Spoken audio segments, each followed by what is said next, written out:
Hi, Kristen. Hi, how are you? Good, good. So today we're going to be talking about fear. And to the outside eye, somebody who knows your biography, at least the early years, it would seem you're just about the least qualified person to talk about fear. Least qualified.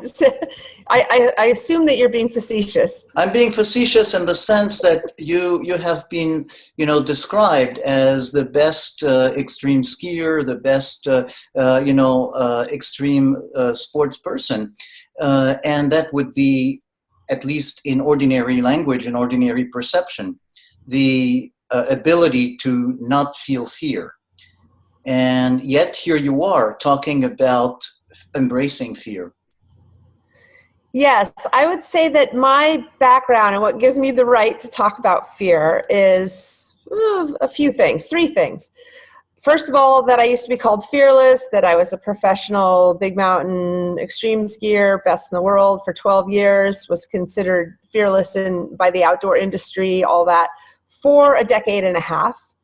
And then the second thing is I spent 15 years studying with a Zen master since I retired in 2003. So I guess that would be 14 years.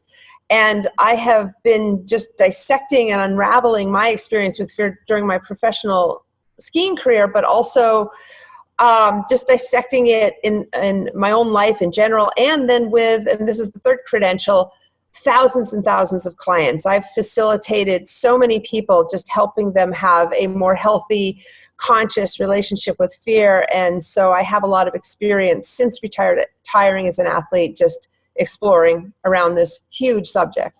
Yeah, yeah. So the big topic is actually that it's not about having no fear, but having a different relationship with fear.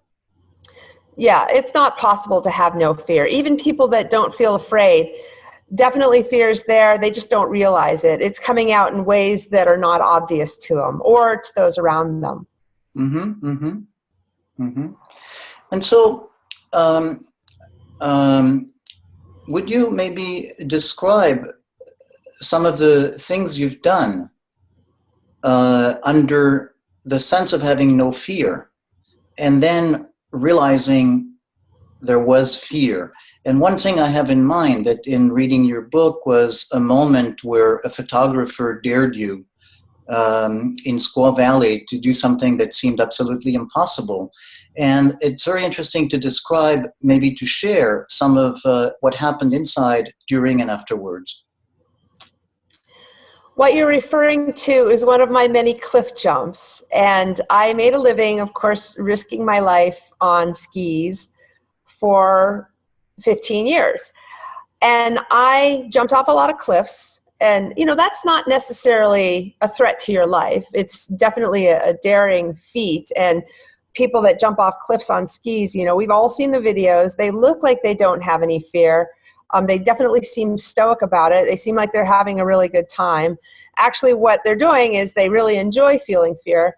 And I would say that the more dangerous things that I did, though, were skiing you fall, you die descents. Like I definitely put my neck out, like skiing the first descent of the Grand Teton, where if you fall, you die. And, keep in mind, we're skiing on like 55-degree icy slopes, and it's really hard not to fall. And I don't think that people really understand in extreme sports the level of risk that we take, where the consequences of failure is death. And so I have this long history of having to make the right decisions with regard to fear, or else I was going to die. And what I felt back then was I just didn't feel any fear. I felt very stoic and totally in control of that that emotional part of my life. But what I didn't realize was beneath all this was fear of not being special, fear of being invisible, fear of not being loved. That's the whole reason why I was doing these things. And then the other thing that I realize now in reflecting back on my ski career is that the fear was the draw, like that was the reward. The reason why I went and did all these cliff jumps and you fall, you die descents is because I was absolutely addicted to fear. And the middle part, though, where I just didn't really feel the fear, that was where the trouble lay. I was repressing fear. And you know the language. Like everybody, when they talk about fear, they talk about wanting to overcome, conquer it, let it go, not let it get the better of you. A lot of people teach how to rationalize it away. I was exceptional at that. And it was that middle part that caused a lot of problems for me, you know, the repression of fear. And slowly over time, you can usually get away with it, like I did for about 10 years. And then things started to go south, and that effort really started messing up my life in a huge way.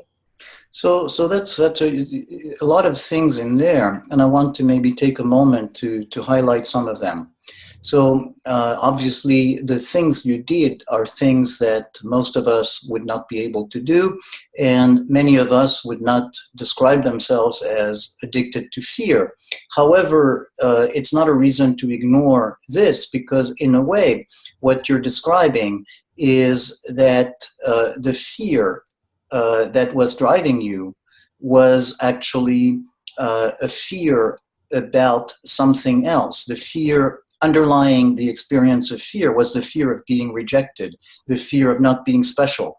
And that is something that all of us can experience.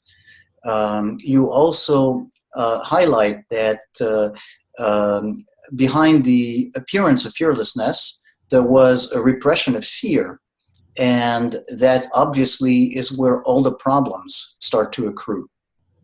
And it is also something that all of us can experience. Yeah, underneath any successful person that's doing cool things, there's some sort of drive, motivation that probably more than likely comes from fear. Like we think, oh, well, we want to be the best we can be. We want to make our mark. Yeah, great. But it's the fear of not making our mark, or the fear of not being the best we can be, that actually is one of our greatest motivators. So fear, that's one of my favorite things about fear, is it motivates us. And it's totally under our radar. We don't know that it's happening. And also people that do big things, they do them not despite the fear, they do them because of the fear. It's like they are drawn to feeling fear, you know, and so I was no different. And that's why I was so successful. The people, though, that are held back by their fear are unwilling to feel their fear. It's really that simple. The ones who are motivated by their fear are willing to feel it. The ones that are held back are in resistance to the fear. And that's why fear of failure can motivate somebody tremendously, or it can cripple somebody tremendously. It depends on your...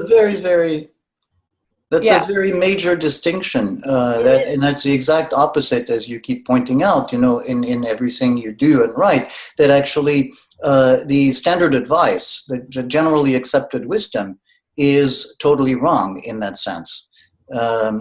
That running away from the fear, avoiding the fear, trying to reason with the fear is not going to work. It's not. And like, if you blame fear for holding you back, that's the wrong language. You shouldn't be blaming fear. It's your unwillingness to feel fear that's holding you back. It's like you got to take ownership of that. And that can be very empowering. Like, it's not fear's fault, it's my fault. And the way that I have a relationship with fear, which is a resistant relationship. And then you also talk about the repression of fear. Because then when we actually do get off the couch and we go do something cool, then there tends to be a lot of fear involved, depending on the level of, you know, like if you're stepping way out of your comfort zone, there's a lot of fear. If you're just stepping a little bit out of your comfort zone, there's not a lot of fear. It's just a little bit. So when you step, you know, I was stepping way out of my comfort zone on a regular basis. And so I was dealing with a tremendous amount of fear. I was then repressing it, is my word, but, you know, everybody calls it conquering, overcoming fear, the thing that we value in society, that every single spiritual teacher teaches about, psychologists support, drug companies help you do. Like, we're on like a worldwide slander campaign against fear and learning ways to fight it and overcome it. But it's like, it's such a huge primary part of your life experience. It's now you're trying to overcome life itself, or you're trying to fight yourself at your primary level, you know? Yeah. And that's where the problem is too. Not just the resistance of the fear and unwillingness to feel it, but then we also then try to fight it. So that's it seems like a very, very central piece. And in your book, you mentioned this anecdote or legend of two climbers, an older one and a younger one, and starting a difficult mountain. And the younger one about halfway stops exhausted, and the older one continues. And the difference is that the younger one was fighting with the mountain, and the older one was actually living out the relationship with the mountain and being supported by the experience of climbing. And so similarly, when you talk about conquering fear, it's the experience of trying to conquer fear is trying to fight and conquer the unconquerable, as opposed to finding a way to dance with it and be sustained by it. Right. And actually the language I use in that story is more that the young guy is just racing up the mountain. He's looking to conquer the mountain. Like we always talk about, we want to conquer Everest. It's just bad language. If you're trying to conquering fear, and that's why my book is why conquering fear won't work and what to do instead. It's like you can't conquer fear. Fear is way stronger than you. It's been around for billions and billions of years. And, I'm only 50 years old, right? I'm not smarter than fear. I'm not going to be able to get rid of it. We think that if we let fear go, it just kind of goes out into the atmosphere and it's just gone. No, it actually gets kind of pushed down and repressed in our body. And it's now operating what I call from the basement. And we think that we've gotten rid of it, but it's actually now covertly running our lives in ways that are either really obvious, like as excessive fear. Now it will not be denied, and anxiety. It feels really anxious and upset that you have ignored it, or it'll come out in ways that don't feel like fear at all. It'll come out as anger, or depression is a big one. Insomnia, it'll, whenever your guard is dropped, it will take advantage of that moment and just come out and keep you awake. Or it's just such a bad idea to repress fear or conquer or try to overcome it or rationalize it away. And this book basically seeks to challenge existing norms about how to do that, why to do that, all of that, in a big, big way.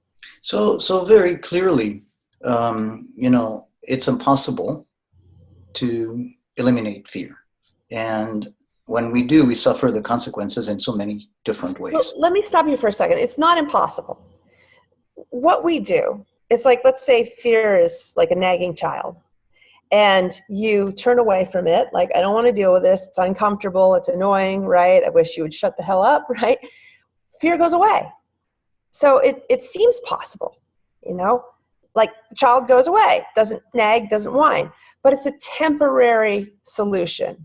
And so we think, oh, well, that worked. That's how I should be dealing with fear all the time.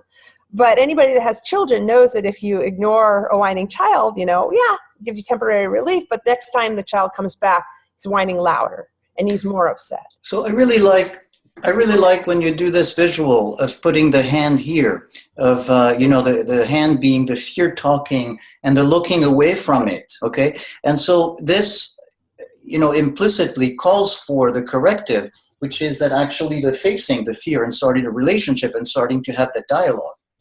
Right. It's like, see this as a child. What would a good parent do? A good parent wouldn't just turn away from it its whole life and ignore it. It's like you're abusing this child of yours. And this child is just going to become more and more weird and twisted and irrational and immature and messed up over time until, 10, 20, 30 years later, that child is now screaming, trying to get your attention as excessive fear, excessive anxiety, angst, insomnia, depression, PTSD, on and on. But what would a good parent do? Right? The good parent would finally, even if you do that after 30 years of this, it's amazing if you turn towards the whining child and just give it what everybody wants. I mean, 7.5 billion people on the planet, what do they all want? They just want love and attention and acceptance and consideration and to be heard. Like, you give fear the same consideration that you would give yourself, that you would give other people. Like, what is it you're trying to say? Why are you so upset? Then that relationship immediately starts to heal. Depression goes away, anxiety goes away, insomnia, PTSD, it all goes away. And now you can have a healthy, loving kindness. Yeah, so you're describing the process of actually turning back, instead of turning away from the fear, of engaging with it and starting to talk about it with curiosity and some kind of a loving attention, as opposed to shame or embarrassment or fear of it. Yes, and it's hard to do for some people, especially if they've spent their whole lives doing this. And whenever you make your life about fighting some primary part of you, it can become all-consuming. And it literally will take over somebody's life. They'll spend their whole lives just trying to block out or ignore fear. And so if that is what they're invested in, I see it like, okay, I've put $1 a day into investing in avoiding fear. You know, I'm 50 years old. At this point, you have a lot of money. You have a lot of investment in that effort. And what I'm asking people to do in this book is throw away that jar of money away, throw away that investment. Like, that's not going to get you the life that you want. That's not going to make your anxiety or fear or anger or depression or PTSD or insomnia. None of that is going to go away so long as you continue that route. But because you've made such progress and you're so invested in that, people may just continue down the road even after reading my book. But I'm here to argue that if you actually throw away that jar of money, start over again, and turn towards the fear and start investing in making this a healthy, loving relationship of consideration, respect, all of that, then you'll get the results that you want almost immediately. I mean, I've worked with people sometimes for just 6 hours to engage them in this process, and a lifelong depression that they've had for 20, 30, 40 years is just gone after 6 hours. I mean, it really doesn't, I mean, this is exhausting. It takes away your whole life. This is simple, and it gives you the results that you want. Yeah. But like I said, it's counterintuitive. But so the beauty of it is that you actually don't even have to throw away the whole jar of money, the lifetime savings, to experiment and to see what might accrue from it. And so what's interesting is you can just, you're suggesting that why don't you people start, instead of turning away, turn toward the fear and start a dialogue and see what happens. And maybe, what kinds of things start to happen when you do that. Well, let me just take you first through the steps that it would be involved in doing that. First of all, you have to acknowledge your pattern around fear. Like, am I avoiding it? Some people fight the fear. Like, fear is supposed to inspire fight or flight action, like running away from something or standing your ground. But now we're fighting or fleeing the fear itself. It's like the fear is the bigger issue than a snake. So you've got to start by seeing your pattern. Am I trying to fight fear? Or am I trying to run away from fear and not do anything scary, that sort of thing? So you first have to see your pattern, right? And then you have to ask yourself, have I been denying fear its rightful place in my life? And then ask yourself, well, how can I repair this relationship? And for everybody, it's going to be different. Like, ask yourself, how would a good parent? Or you could see this as an employee of yours. Like, how would a good manager manage this incredibly important employee? The other thing is, am I spending a lot of time thinking about fear? Or am I feeling fear? Like, get to know that pattern. Because if you're thinking about fear, that's not the same as feeling fear, which is why I say fire your shrink, right? Like, talking and thinking about fear is not going to help you have a more healthy relationship with it. What is going to help you have a more healthy relationship with it is if you locate the sensation of discomfort, the feeling in your body, and be willing to feel it. Like, spend some time feeling it. Like, all of these things are great for repairing your relationship with fear. Like, the bottom line is, how can I merge with fear? And not only will that end my problems, but then how can I have this enhance my life? And this is kind of a turning point in our conversation. And you asked about, what can you expect if you do this with fear, do this thing? Not only either the complete resolution of your problem in a very short period of time, or maybe have a partial dissolvement of your problem. I mean, I've done this process. I'm a facilitator. I don't lecture about fear. I actually help people understand what their relationship is with fear through a facilitated dialogue that I engage them in. And it's always so different for everyone, but I've just seen so many problems be resolved that are bizarre, like lower back pain. Like somebody has severe lower back pain and they thought, well, maybe the repression of fear has something to do with it. And we do this dialogue for a little bit. Lower back pain goes away. Maybe a series of injuries that seem unrelated, but why do I keep getting injured?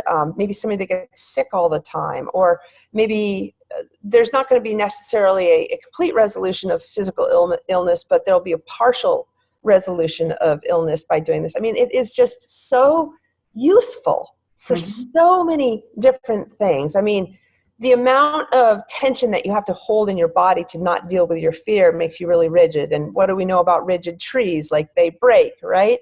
If you back up the flow of your emotions, in particular fear, then what do we know about backed up water? It becomes stagnant pools of bacteria, they're like cesspools that then leach out to your system and make you sick. It's in order to not deal with your fear, you may eat, instead of dealing with the fear. And next thing you know, you're not as hungry and people lose weight. It's remarkable the amount of resolution that you have towards problems once you find a way to have a conscious, loving, considerate, curious relationship with fear. Yeah. So that's just the first part. And then the second part is then it sets you free from those problems and that energy leak. And I mean, how much energy do we spend avoiding fear, right? All of a sudden you have the energy, and I talked about motivation. You have all these different possibilities. Creativity starts to blossom. Whole mind thinking starts to blossom. Access to flow states, the zone, and on and on. Aliveness. You feel more alive. You feel more focused, more present. All of that. Yeah. So essentially, what you're talking about is all of the symptoms that are the woes of modern life. From headache to back pain to depression to anxiety, we in fact have to welcome as symptoms.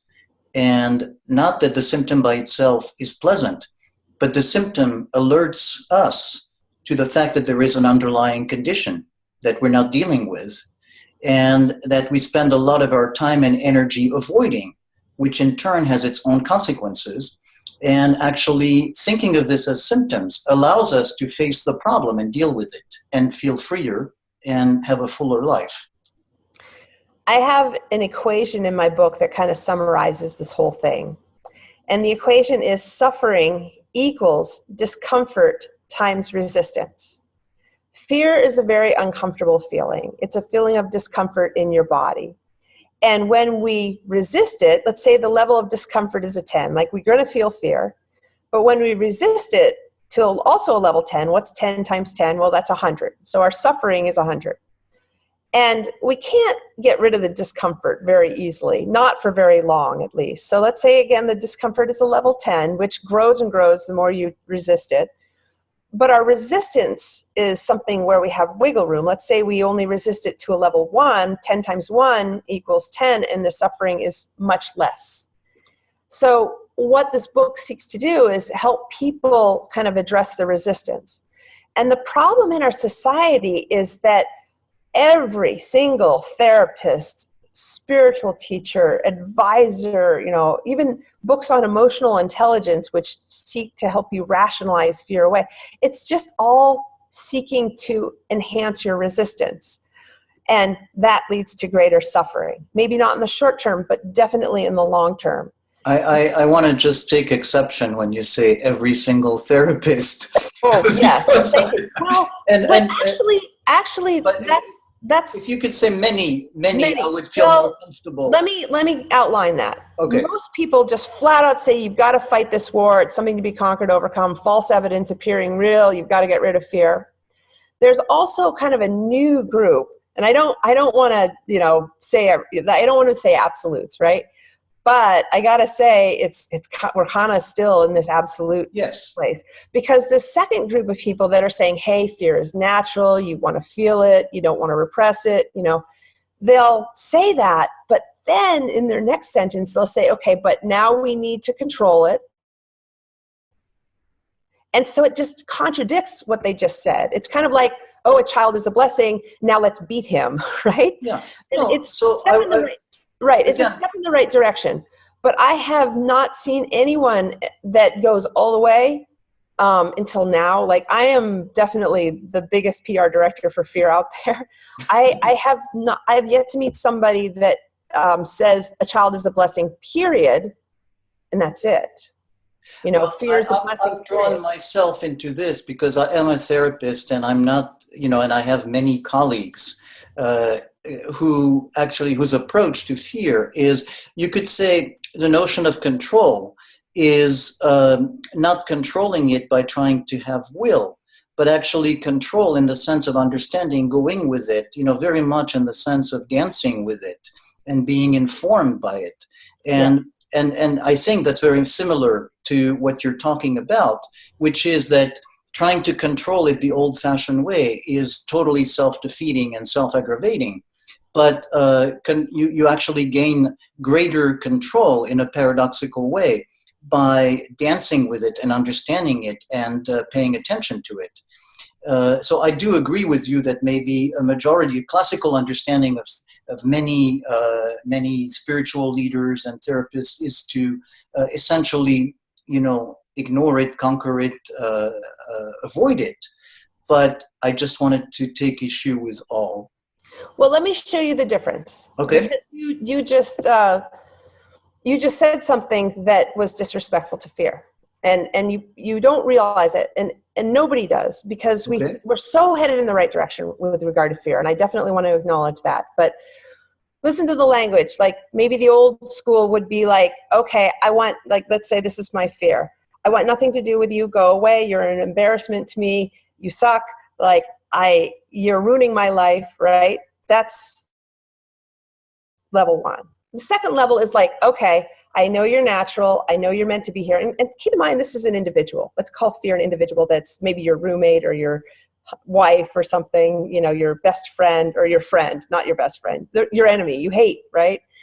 And the second level is like, okay, I know you're supposed to be here. I know you're part of life. You're something to be tolerated. I know that if I just let you stand here next to me, then eventually you'll go away. Like, that's second level. And the third level is, which is kind of what you were just bringing up. It's like, okay, I'm willing to be with you. I understand that you're a natural part of life. And this is, I'm okay with you.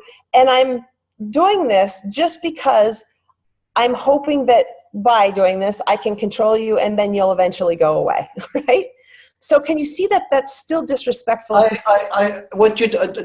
think I probably said something like that, and that's not what I meant. But I totally agree that what you said is actually disrespectful of fear. Right. What I meant by the paradox, I didn't use, my sense is using control as a paradox, because it's not control in a traditional sense, but it's engaging in a dialogue. And in a dialogue, you both gain control and lose control. Because instead of one party trying to assert its will on the other, it becomes the two are peers. And so the two voices have equal say. So it's about a dialogue where, say, I, am interested in hearing what fear has to say. And both of us are going to define what's happening. So I think there's both a loss and a gain of control in that sense. So it's not control in a traditional sense where, one person overpowers the other and, quote, takes control of the situation. Yeah, and maybe we should do a dialogue. And but let me just, let's just do a dialogue. And Good. Then I'll go to level 4, which is what's in my book. So talk to me like I'm your fear. And let's see what comes up. Like, start your sentences with you. I'm your fear. I'm in your life. How do you talk to me? At a gut level, until I try to put mindfulness into it, my first reaction is, go away, I don't want to see you. Right. You're bad, you're scary, you're limiting me, you're making me, all the terrible things I do. I want to do everything to bury you under, 6 feet or 10 feet or whatever, and never, ever, ever see you again. Right. And that's Okay? how most people talk to fear, talk to me. Yeah. All right. So what I try to do is to say, I'm afraid of you. Uh, I have great difficulty even facing you. It's an acquired taste to try and control the movement where I am trying to go away from you and to pay attention to you. If I start to turn toward you and even look at you, it's with great difficulty because I don't just see you, but I see all the images I have about how terrible it is. So it's a bit of a of work to kind of stay in contact with you. But what I've noticed through repeated experience is that actually when I go through that effort, which is not always obvious and not always easy, I actually more often than not gain some kind of a peace and some kind of a stability and some kind of a better understanding of what to do. Gorgeous. So that's level, I would say, between 2 and 3. Okay. Okay. Can you imagine what level 4 looks like? So I'm very curious for you. I'd be happy to try and do it, but I'd be very happy to actually have you do it. Okay. Level 4, and you're my fear. So, hey, fear, you have been my favorite play partner. I adore you. I think we've had a really cool life, thanks to, no, in no small part to you. Like, we're a really good match. We're like Batman and Robin. We're like peanut butter and jelly, better together than apart. And I'm sorry that I abused you when I was younger, when I was a professional skier. You didn't deserve that. You were like there for me, solid, keeping me safe and making things exciting and keeping me focused. And there was a part of me that just was really abusive towards you. And I apologize to that. In fact, the whole reason why I wrote The Art of Fear is to apologize to you because you didn't deserve that. And I will spend the rest of my life making it up to you because you're one of the greatest parts, not only but of everyone's life. And I just want to make sure that people understand that. And I'm devoting my life to healing people's relationship with you so that they can be the most magnificent they can be. That's level 4.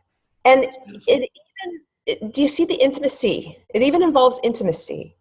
It's very rare that I find athletes, professional athletes, who have level 4 relationship with fear. I've only met 5. Every single one of those individuals are the absolute best in the world at their sport. Most athletes are at level 1, where they repress fear, like I did back in the day, to do what they wanted to do. But do you see how, there's so many different levels. It's very, very rare to find somebody that has a message like what I have around fear. Do you get what I've been trying to say? So, what comes very clearly is that this is a relationship that comes as a result of experience, say in a human relationship where relationship gets better with time. And through the trial and error and the various sufferings and the willingness to form the relationship comes the ability to actually get to that level. Yes, it does take time, but it's amazing. At whatever level we start repressing fear, the first time mom says, when you say afraid, I'm afraid, there's nothing to be afraid of. Although well-intended, that's the first moment that a child starts to repress fear. And so oftentimes the only fear that we know is either, let's say the first time you say, I feel afraid, mom says there's nothing to be afraid of. I call it fear shaming. It tells you a distinct message that I shouldn't be feeling this. This is irrational. It's not meant to be. It's something to be embarrassed about. I'm going to make mom happier if I don't express this. You put it in the basement, and it now only operates at a 4-year-old level. That's the level to which it's developed.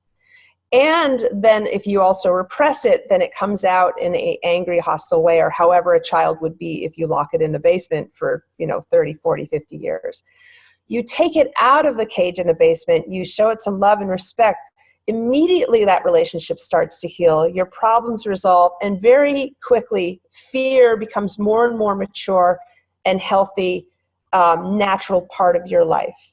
And that's why I say that, first level is your problems resolved. Second level is that you and fear then become greater and greater and more powerful, like superheroes working together, like Batman and Robin. Like that's kind of what you can expect, and it happens very, very quickly. It doesn't take a long time to nurture and cultivate a healthy relationship with fear. It can happen just in a matter of a few hours, and then everything in your life is going to be different.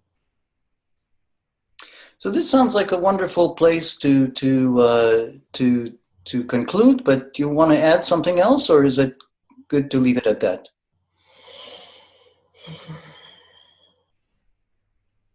When I talk to you as my fear,